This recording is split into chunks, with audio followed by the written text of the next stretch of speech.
Abis ini tanggal cantik lagi nih. Waktunya shopping-shopping dulu nggak sih? Teman-teman di sini ada yang tahu nggak? Setiap bulannya nungguin tanggal-tanggal cantik, gue dapetin diskon dan gratis ongkir dari Shopee, Tokped, dan banyak e-commerce lainnya. Nah, kita kan sering dengar, bahkan aku yakin hidup kita nggak jauh-jauh deh dari e-commerce. Kayak Shopee, Tokopedia, Lazada, Zalora, dan banyak lainnya. Tapi sebenarnya teman-teman tahu nggak sih apa itu e-commerce? Halo semuanya, kenalin aku Oriza Renoleta dari Sistem Informasi ITS, dan hari ini aku bakal ajak kalian untuk kenal lebih lagi tentang e-commerce. Jadi, apa sih e-commerce itu? Kayak yang aku udah bahas di video sebelumnya tentang e-business, e-commerce ini sebenarnya merupakan salah satu subset dari e-business.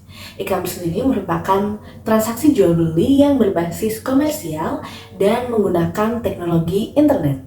E-commerce sendiri punya banyak banget jenisnya. Yang pertama ada B2C, yaitu business to consumer, di mana pada jenis ini produsen langsung menjualkan produknya ke konsumen atau ke customer seperti kita.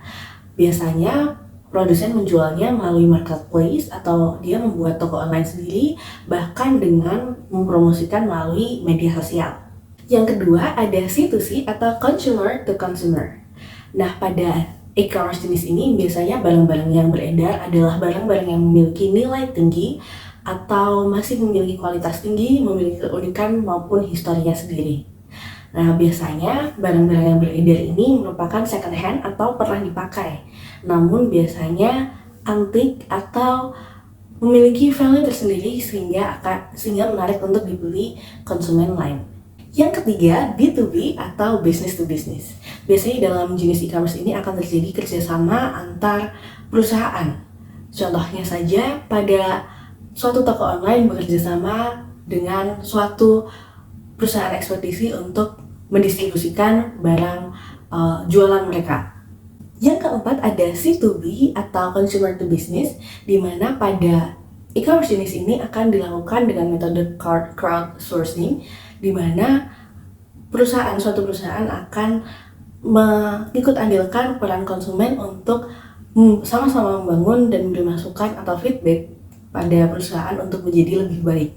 Selanjutnya ada juga G2C atau government to citizen, di mana biasanya disediakan suatu badan atau perusahaan milik negara untuk sarana bagi citizen atau rakyat untuk membayar pajak. Lalu ada juga G2B atau government to business, di mana government atau pemerintah akan menyediakan tender untuk diperebutkan oleh para pengusaha-pengusaha atau perusahaan-perusahaan yang ada.